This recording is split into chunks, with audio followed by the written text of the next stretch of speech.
The Trump administration's crime crackdown continues to play out on the streets of Chicago.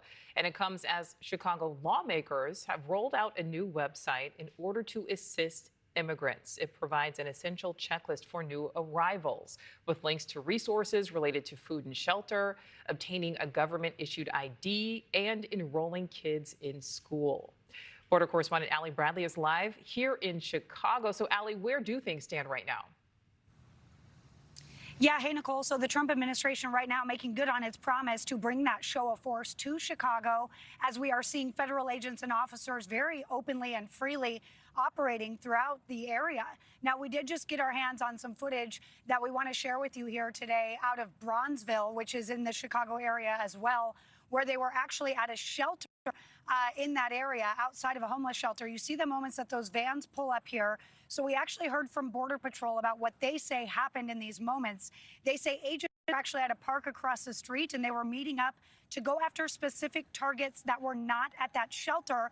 But when they pulled up, people out front started running. Turns out they were here illegally. 3 arrests were made. They never entered that shelter, according to the agency. So we've also witnessed these operations firsthand. Earlier this week, we were there for an overnight raid on Chicago's South Side. This was in this South Shore neighborhood. This is that video you're looking at right now, where federal agents descended in helicopters, trucks, and drones surrounding a rundown apartment building. 37 illegal immigrants were arrested in that operation, according to DHS sources. This was the largest operation so far for Operation Midway Blitz. Some of those that were arrested are suspected Tren de Aragua members.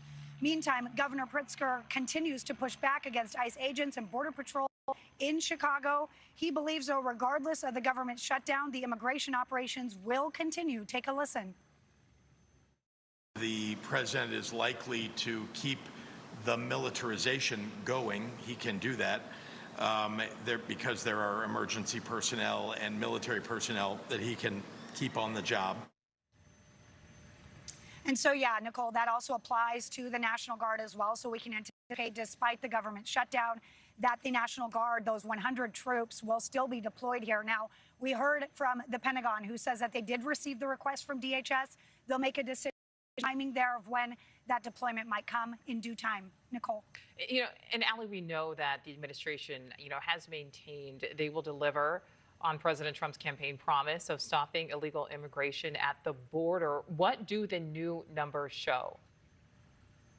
Yeah, really interesting here. We've actually seen an increase at the border encounter for the last 2 months. These are actually the highest numbers that we have seen since May. We obtained these numbers from our DHS sources. So you can see for September, there were 11,671 encounters. Border Patrol had 8,388 of those. You can compare that to the number there you see on your screen for August as well. So we've seen, again, numbers have increased by around 2,000 month over month, when theoretically, Nicole, those numbers should be going down with the amount of resources and the messaging that they're surging regarding the border. But again, despite those numbers going up, the Trump administration maintains that nobody is actually being released into the country. These are encounters, not necessarily apprehensions where they would be arrested and then released into the interior. Nicole. All right. Allie Bradley live for us here in Chicago. Thank you. Thank you for watching. Subscribe below and download our NewsNation app right now on your phone, and you will get fact-based, unbiased news for all Americans.